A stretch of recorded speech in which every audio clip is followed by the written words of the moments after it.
Hi, my name is Sandra Long, and I made this video just for you. This is a video, it's all about the technical editing part of your profile. So hopefully you've read one of my books, either LinkedIn for Personal Branding or Jumpstart Your LinkedIn Profile, or you may have read the Supercharge book, the Notary book. Any way that you have gotten this information, great. You may have been in one of my classes. But the purpose of this video is not to go into the strategy. You already have that in one of the books or in the class. The sort of how to think about it, how to make those decisions about what to put in your video or put in your profile. Today, really, it's all about just making those technical changes. So let me go ahead and show you exactly how we're going to do this. And by the way, I am adding on to this next to the video a timeline. So if you want to skip to a certain section, that's fine instead of watching the whole thing. So let's start off at the top of my profile. This is called the intro card. Everything up here is called the intro card. It is the first impression. And you might notice that there's a rotating banner. That's a premium feature where I can add up to 5 banners, but most people don't use that, but it is something that is available. So we're going to focus right now on this edit intro section. This whole section, everything from your headline, your name, your company, your school, um, your location, all of this is editable here at this pencil, which is called the edit intro. So if I scroll down, this is where I can change my name. I can add pronouns if I wish. I can make adjustments to about.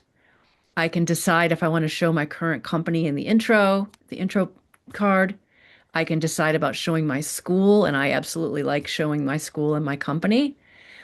By entering my zip code here, when I enter my zip code, it's going to give me a drop down, two choices.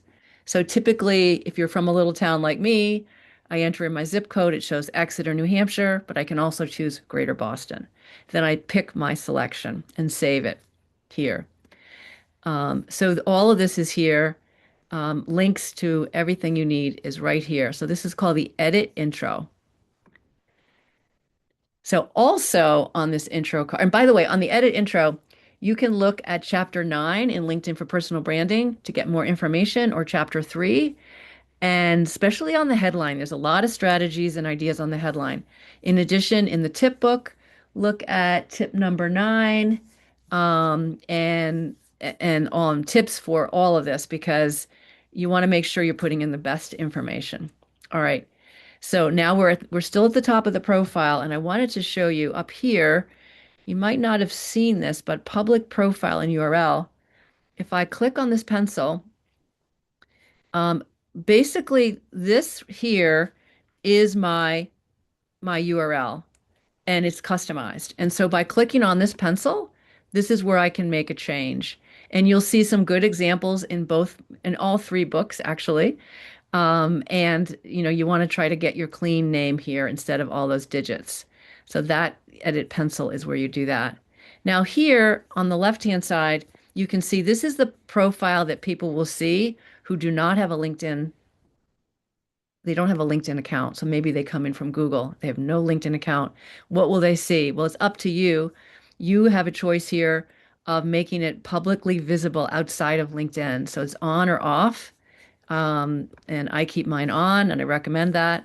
And then all of these other factors here, you decide who will see it and what they will see. And it's funny because you can come through here and you can make changes. Let's see the profile photo. I want to make that public. You can see how that's not showing my photo. I definitely want to make that public, and now it's showing. So you can kind of in real time go through here and play here. This is what it will look like outside of LinkedIn. All right, and whatever you do, you're going to save it. All right.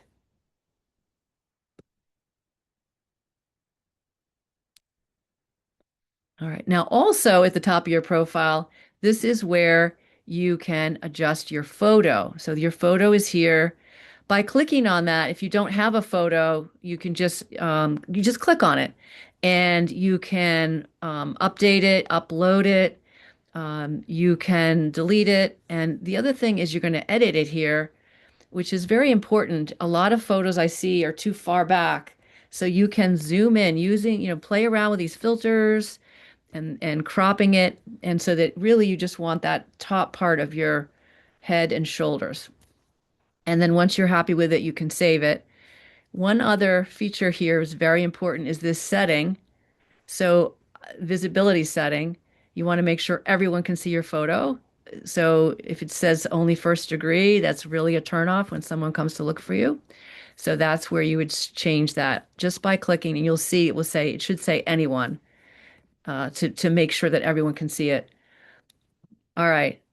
And by the way, the headshot, look in chapter 5 of LinkedIn for Personal Branding and look at tip 29 for some more insights into that. The banner. Here is the little pencil here for the banner. If I click on the banner, I can replace it, a cover image, or I can edit my slideshow, meaning I can put in up to 5 images if I've got premium. If you don't have a banner, it will just say upload, and you're going to have your image on your desktop, and by clicking replace or upload, you're just going to click that and upload it in there and save it. So that information you can find actually in chapter 5 in LinkedIn for Personal Branding, and there's tip 30 and 31 on Jumpstart. So that would be great. All right. Also, here is your contact information. And you notice I have this really filled out pretty fully. A lot of you might not. And so I don't put my phone number, but you may put your phone number. My address, I don't use a physical address. But if you work in a business, you might do that. You can put your up to 3 website URLs, which is very nice. Okay, so I like to use that. And so people can link in to find, to get more information. So that is your intro card. All right, the next thing I want to show you is a very strategic section called the About section. So this is 2,600 characters. If I'm going to edit it, I use this pencil. I can make whatever changes. There are offerings with AI. I'm not yet there happy with the AI because at least for most of my clients with profiles, I'd rather they actually write them themselves. Maybe use AI to clean things up a little, but not to do the writing because it's not going to give you what you need. But that's the pencil there. If you don't have an about section, you're going to need to come to add profile section, and it would be under core, and you just click on add about section. So that's what you do there. You can now add skills to your about, which is it's a very nice thing to add.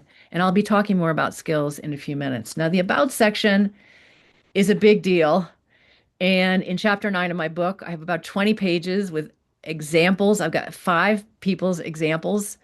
I've got a format called the 5H format, which I talk about in both books. I've got prompts. So you really want to give that some strategy about your about section. It's very, very important. All right. And now if you are going to add profile sections, here you go. I'm going to show you how this is laid out. The core sections are adding education. If you're adding a position, like that's a work experience, services, career break skills, etc. If you don't have these sections, this is where you would find and add them. Under recommended, these are sort of some of the key features to add. And then under additional, all these other are sections you can add in your profile. So you can look on chapter 8 to give you some really good examples of certifications and how you would use them. The volunteering, the organizations, all the different things that you can add and how you might want to add them. So I recommend taking a look at that. All right, I'm going to show you. This is called the services section. And if you're a freelancer or you're offering services, this is a great thing to populate. Okay, so basically you have a chance to write up a little overview. You can list your services, you associate it with your page. If you have premium, you can add media. So that's an option. But even if you don't have premium, I suggest you do this feature. It's very important. You can get reviews, etc. And the reason I say that is that it is now one of the search characteristics. So when people are searching this over a billion person database, they can search by services. So if you've got this filled out and you offer services, it gives you the chance to be found. So I definitely think, and what you're going to do, by the way, is you're going to list your service in addition to describing your services, you list them out. Now, you can't uh if you've got a unique service like what I do, like LinkedIn training is not listed here. So you have to go with what they offer. So I picked corporate training and brand marketing and corporate events, content strategy. So you have to get as close to you might find your exact service, like if you're an attorney or marketing coach or something, you might find exactly what you do, but you might be like me, where you just have to pick the closest one. But I recommend using services. And the services, there's a lot about that in Jumpstart book, tip number 26. Now, if you don't have your services added, you're going to come up here, the open to, and it would give you this option, I'll open to providing services, and you just click on that, right? And that's how you would add that section. Now, this just while we're here at open to, you can also add if you're open to hiring. And if you're also looking for volunteer opportunities, this is a newer feature. You can click that and it will list you as interested in certain volunteering opportunities that you want to be a volunteer. Okay, so that's another option. Okay, now all right, this featured section, this is one of my very favorite features on the LinkedIn profile, which we've only had a couple years, called featured. And I have some examples about this in my book on chapter 5 and in LinkedIn for personal branding and tip 42 in Jumpstart. But basically, what you do is you can add or edit these things. And they're very visual. Like I've got videos, I've got articles, I've got links to my book. They can be links. So what you do is you click on the plus. Let me go back. You click on the plus sign. You can add a post, a newsletter, an article, a link. So if it's a YouTube video, I would do a link. But if it's something that I own, like a little small video that I have on my desktop, I would click add media, or maybe it's an image or a PowerPoint or something.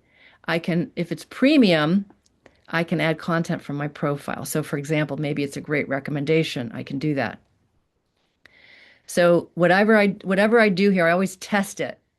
Like when I'm running a LinkedIn class for a company, they give me I find their videos, or they give me the stuff. I always test it before I run the class to make sure it's going to look good.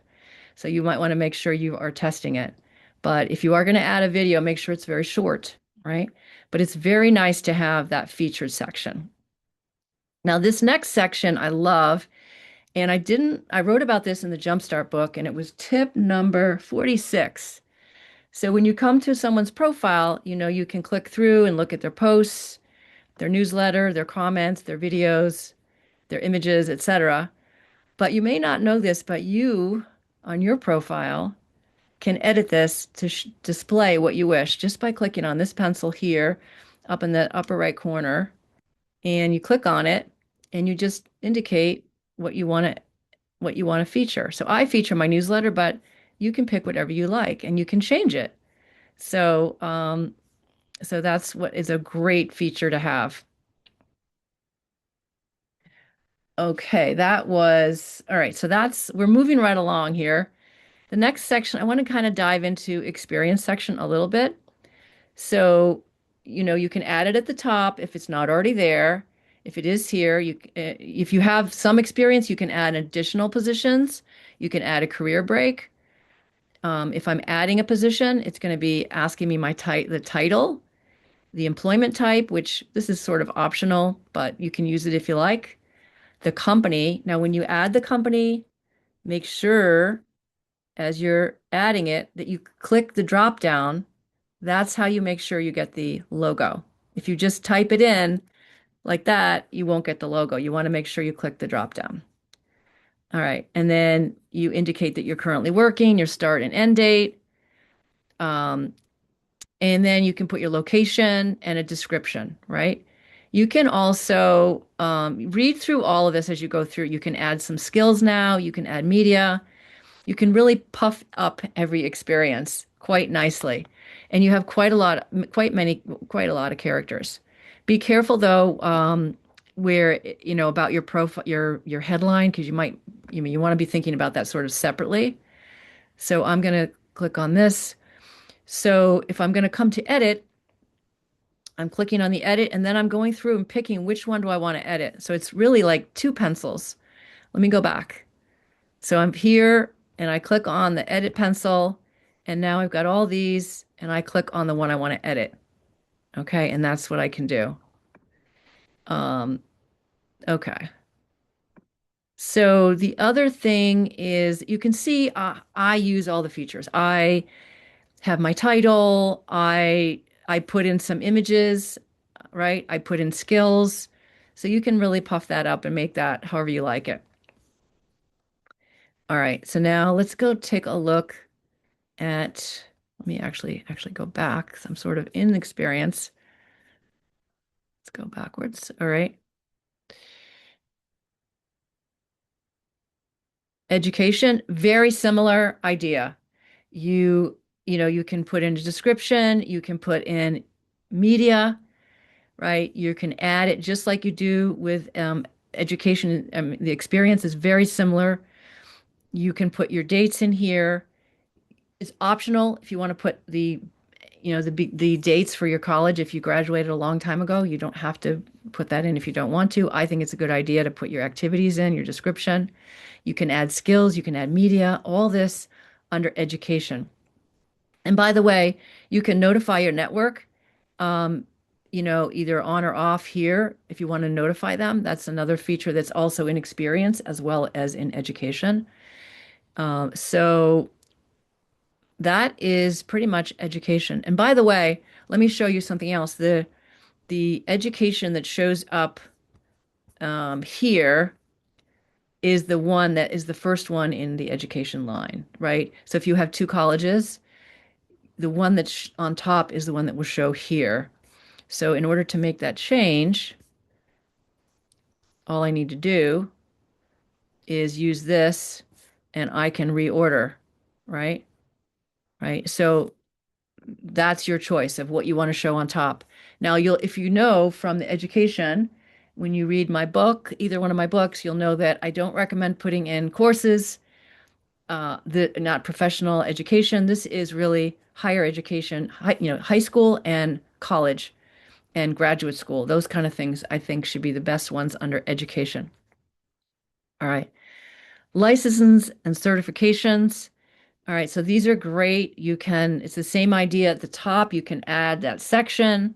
Once you're here, you put the name in, the name of the organization, whoever's issuing it, the issue date, the date. If you want to put the credential ID, you can add skills and media. Maybe there's a picture of the certification. Maybe there's a picture of you getting the award, something like that. You're welcome to put that in there. So that's certifications, volunteering, same idea. I've got some pictures of my volunteering. You have less ability to move things around here, though, in these sections. All right, now we're going to get to skills. And there's some tricky little things about skills. So again, you can add it at the top if you don't have skills. Now you look, you can put up to like 100 skills, which is amazing. It used to be 50. And if I want to add a skill, I click on plus and I'm going to type it in. Now, you can just make one up, but it's best if you can pick one that's from the list. But if it doesn't show your skill, you can create your own skill. So you're going to add that there. And I think the big thing, and you'll read if you read chapter 10 in LinkedIn for Personal Branding, or tip number 31 and 32 in Jumpstart, a lot of tips about skills and how to pick skills, you don't want to miss this out if you want to be found by other people, is to read those sections and those tips because it will really help you. So to edit it, I click on that pencil and it's organized this way: industry knowledge, tools and technologies, and interpersonal skills. But the main thing to know is you can put 100 skills in here, but only the top two are going to be the most visible. So I have LinkedIn and conference speaking. A lot of people have the wrong skills listed on top. So, number one, add in all the skills you have. And number two, prioritize and make sure the top ones are there. So, in order to do that, this is what's kind of hidden is the three dots. You click on the three dots and you can reorder here like this. You can move, you just take the hamburger on the right and you can reorder. And I put, the top 10 should be your most strategic. Your top two or three are the ones you want everyone to know that you have these skills. Like that's really important. All right. So also here, endorsement settings. This is especially if you're in a regulated industry like financial services, you might have to turn this off. So you can come in here and play around with these endorsement settings if that's required in your industry. So that's right there. Okay, recommendations is really great. You can see received recommendations, you can see given recommendations. If you click on the plus sign, you can ask for a recommendation or give a recommendation. You're going to have to, search, you're going to have to put in the person's name and then go just follow the prompts. Just really just follow the prompts and it will work just great. Um, Check out some examples in chapter 10 of LinkedIn for Personal Branding and also my tip number 45. So that is great for you to consider. And all of these features come together. Thinking about it again at the very end, this is sort of just showing you the technical aspects. I really encourage you. I didn't really get into the strategies, but these are the technical ways how to make those edits. And please reach out to me, connect with me on LinkedIn. Definitely follow me or connect with me. Send me a note that you've read the book. All right. Thank you.